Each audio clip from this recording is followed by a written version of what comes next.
This is a demonstration of how malware writers and hackers make use of alternate data stream, ADS, to hide their malicious code.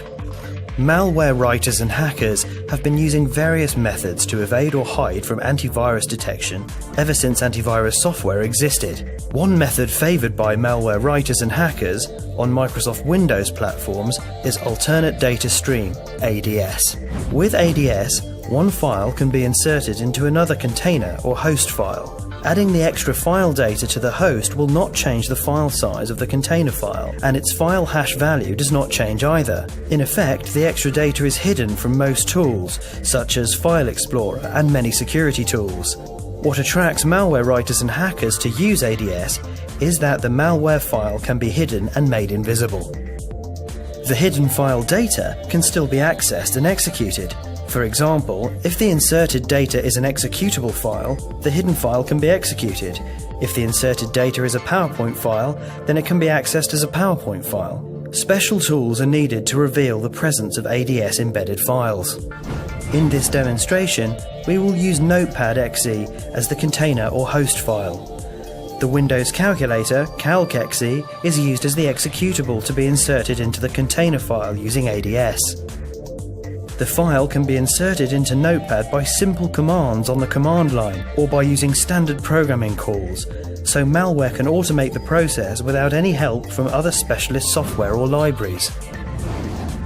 The two files that we will be using are calc.exe and Notepad.exe. We will insert calc.exe into Notepad.exe, but firstly we will take the MD5 hash value of Notepad.exe before we do anything to it. Secondly, we will check the file size on the command line. And as we can see, it is 68 kilobytes or 69,120 bytes. We can also see that calc.exe is 112 kilobytes or 122,880 bytes. Now, we insert calc.exe inside Notepad.exe. We do this from the command line, and it is remarkably simple to do. The command used is type, followed by the file name of the file for insertion, a greater than bracket, the name of the host file, a colon with no spaces either side, and the name of the file to be inserted again. In our case, this reads as type, calc.exe, a greater than bracket, Notepad.exe, a colon with no spaces either side, and calc.exe. HDF will block this operation, so for the purposes of this demo, we will turn it off. And now we will run the command, and already calc.exe has been inserted into Notepad.exe. To show that the insertion has been successful, we will run calc.exe from within Notepad.exe using the start command, and, as can be seen, calculator executes. In Windows Explorer, Notepad.exe's size is still reported as 68 kilobytes.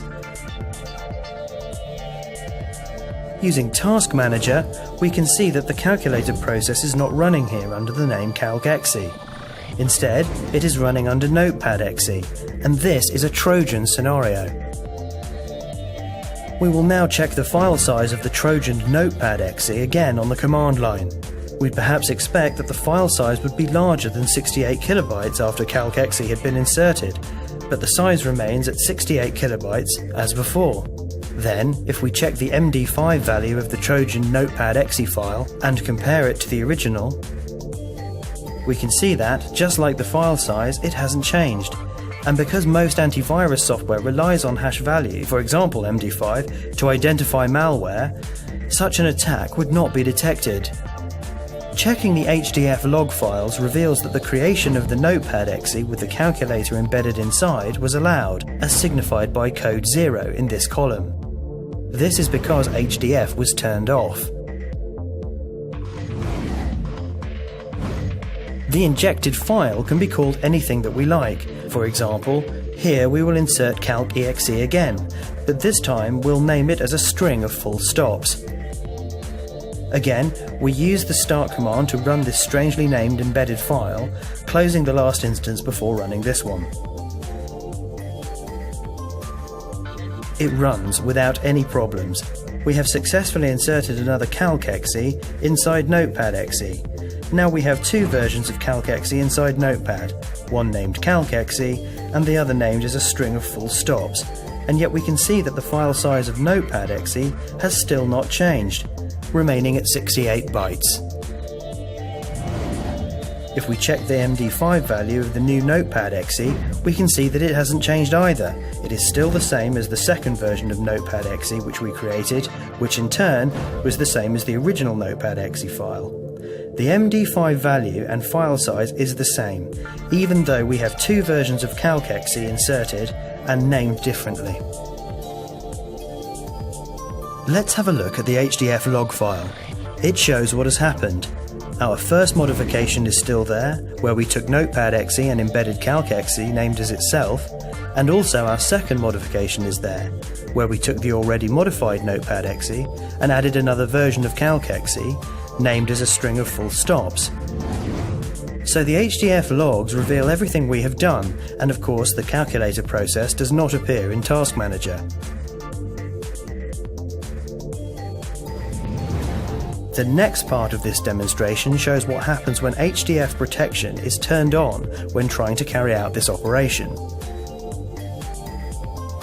We will try to do the same thing again, and this time we will take Notepad.exe and embed calc.exe named as test.exe. As soon as the command is run, we see the message "Access is denied," as expected. So our last attempt at insertion via ADS has failed. If we take a look at the HDF log file, we can see the code 1 in the column next to our attempted modification, meaning that HDF blocked the Notepad.exe with test.exe inserted inside it from being written to the disk.